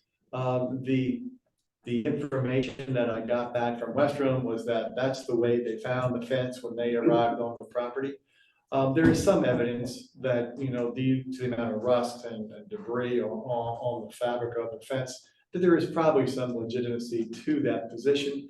I don't doubt there was some additional damage done to the fence by Western, and it is something we'll have to resolve before we're done. Okay, you know, I could more or less expect that, but truth be told, I mean, that all happened from the construction. It's pretty obvious, you know, the way the new soil has crushed down the several hundred feet of that. So regardless of who's responsible, who's gonna take ownership from it, I do think that's a security issue for everybody involved, for that property, for my property. It had some intention there. Even to the fact that very early on, I specifically asked I asked this of Western, is that chain link fence going to remain? And the answer was yes. So it's also shown on the plans. So that's a very weak response, the fact that it was already damaged. I mean, I would expect the township would be a little bit more aggressive in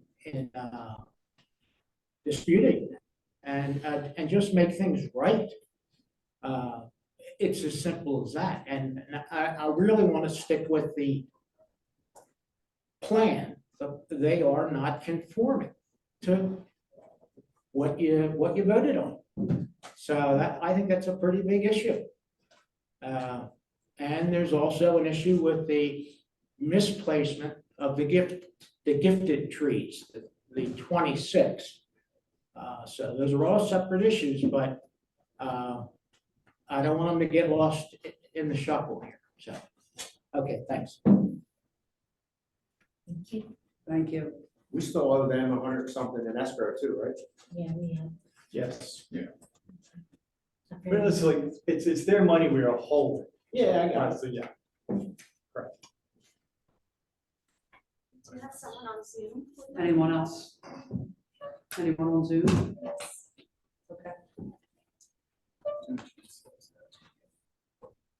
There is someone on Zoom? Yeah, I asked her to unmute. Okay. I asked her.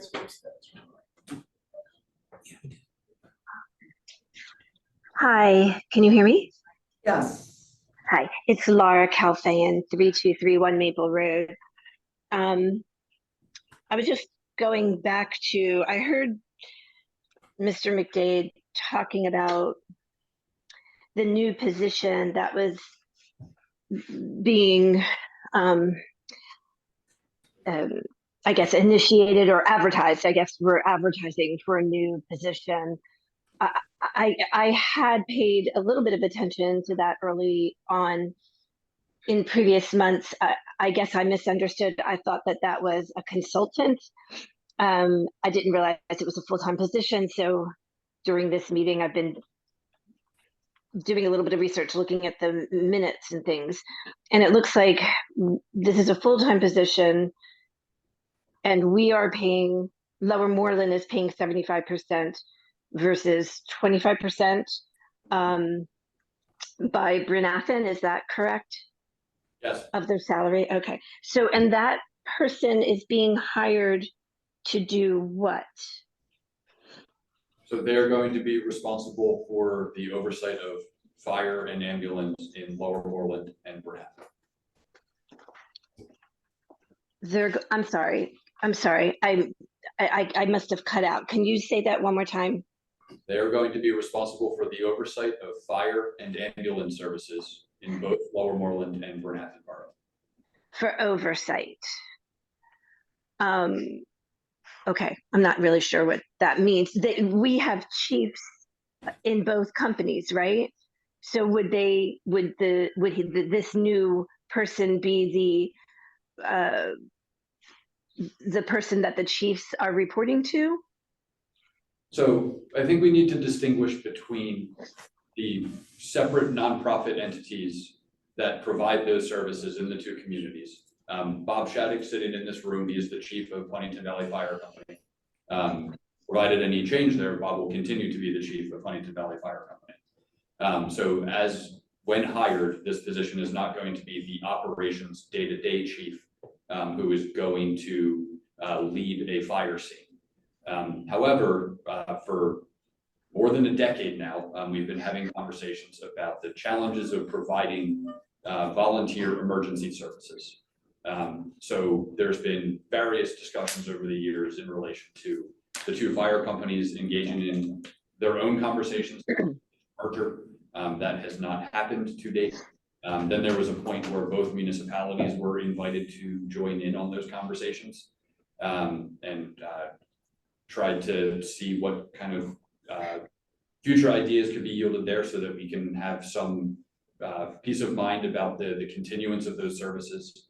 And when the two fire companies were not able to continue participating in that, we did not want to lose the momentum that we had in Brynathan Borough as a partner to share this position, so that I think we would view this as something that will evolve over time.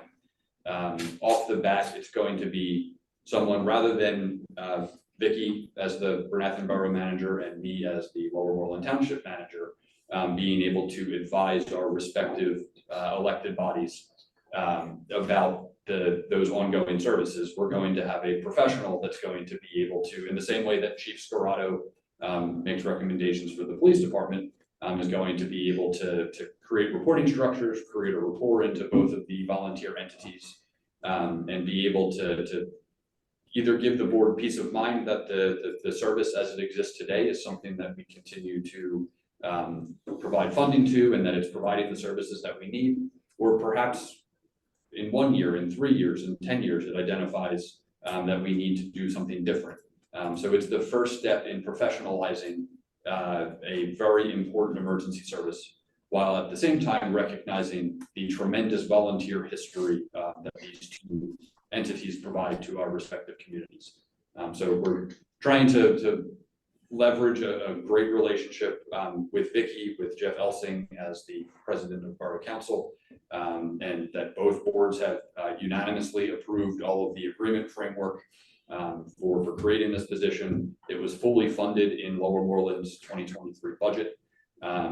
And yeah, so I think that's our starting point, and we'll see where things go with what those recommendations for providing that service may be. So this hire, like you said, it'll evolve over time. I guess that's going to be a rough job description. I do see that there's a job description posted. I just haven't had time to look it over.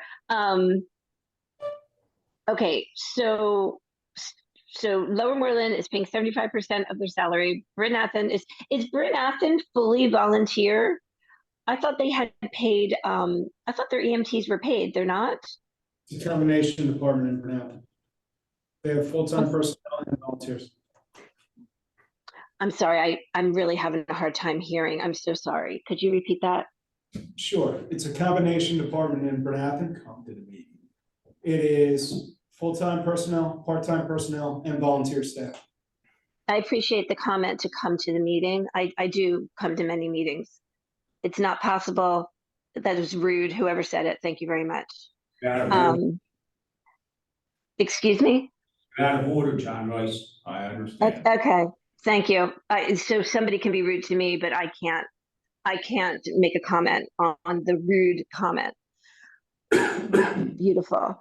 Anyway, thank you, Joe, for helping me understand that.